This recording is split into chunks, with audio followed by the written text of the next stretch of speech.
അല്ല, പക്ഷെ അദ്ദേഹം KTDC ചെയർമാൻ സ്ഥാനം രാജിവെക്കാൻ സന്നദ്ധനാണ്. അതൊക്കെ നിങ്ങൾ പറയുന്നല്ലേ, ശശി പറയില്ല. അല്ല, അദ്ദേഹവുമായിട്ട് ഏറ്റവും അടുത്ത ബന്ധം ഉണ്ടാവും. ശശി അല്ല, ശശിക്കെതിരായിട്ട് മുമ്പ് നടപടി എടുത്തിരുന്നു, നിങ്ങൾ ഓർമ്മ ഉണ്ടാവില്ല. ഇനി നടപടിയില്ല. അല്ല, ഇനി നടപടി ഇല്ലാന്നല്ലോ ഞാൻ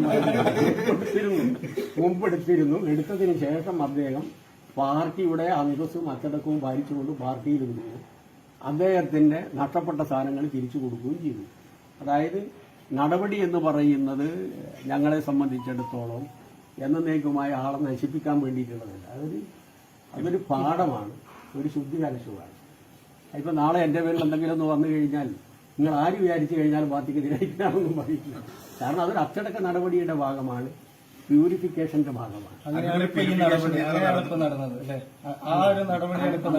വേറെ അപ്പൊ ഇതുവരെ ഒരു നടപടിയും എടുത്തിട്ടില്ല. ഇനി എന്ത് ഞങ്ങളുടെ പേരിൽ നടപടി എടുത്താലും പാർട്ടി അച്ചടക്കത്തോടു കൂടി തന്നെ ഞങ്ങൾ എല്ലാവരും നിൽക്കും.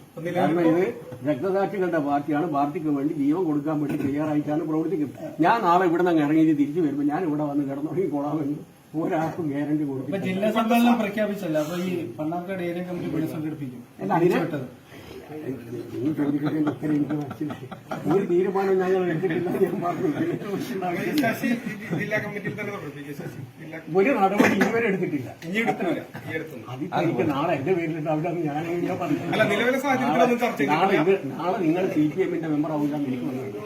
നിങ്ങളുടെ കൂടെ ഉള്ള ഒരാളിപ്പോ ജില്ലാ കമ്മിറ്റി മെമ്പറായിരുന്നു. അത് ഇതൊക്കെ ഒരു പാടാണ്. അത് മനസ്സിലായി. ഓക്കെ.